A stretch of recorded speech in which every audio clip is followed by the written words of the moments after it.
So, jetzt live aus Kufstein. Vielleicht schaut schon wer zu. Wir warten noch ein bisschen. Habe ich eigentlich noch nie gemacht, auf YouTube einen Livestream. Aber wir sind heute live in Kufstein im Kulturquartier. Und jetzt will ich das einfach auf YouTube auch mal ausprobieren, wie das ist. Wir trinken gerade vorher noch so ein Bier. Oh, ist schon fast leer.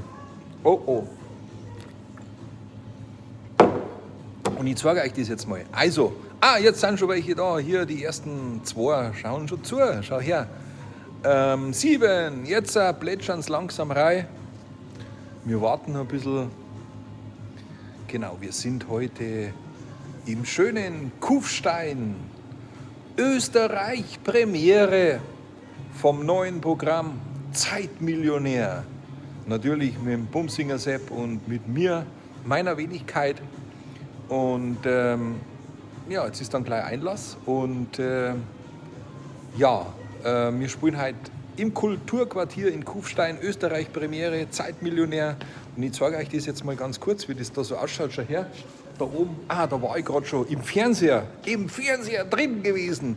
Und wenn du reinkommst hier im schönen Kufstein, dann schau her, ist da gleich im Fernseher, bin ich da drin, da, schau her, und da der Sepp auch drin, im Fernseher mittendrin. Unglaublich. Und ja, heute spielen wir in einem wunderschönen Saal. Also wer das Programm noch nicht gesehen hat, Zeitmillionär, ab jetzt überall. Morgen in Oberdolling bei Ingolstadt, dann nächste Woche Donnerstag in Haar und so weiter. Alle Termine unter www.markuslanger.de. Und schau her, und da spielen wir heute hier. Da sind wir heute in diesem wunderschönen Theater in Kufstein. Der Sepp ist auch schon da, der hängt da vorne, der ist natürlich dabei, das ist ja ganz klar. Schau her, da dürfen wir heute spielen. Und ich freue mich.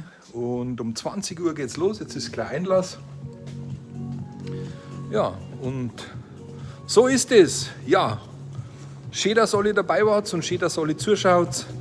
Und immer schön einen Daumen nach oben, und ich hoffe, dass wir uns jetzt irgendwann einmal live sehen, wenn es irgendwo bei dir in der Nähe ist. Und schickt mir Herzchen und schickt mir was weiß ich. Danke fürs Zuschauen und wir sehen uns hoffentlich bald irgendwo in diesem Theater. Macht's es gut. Bis bald.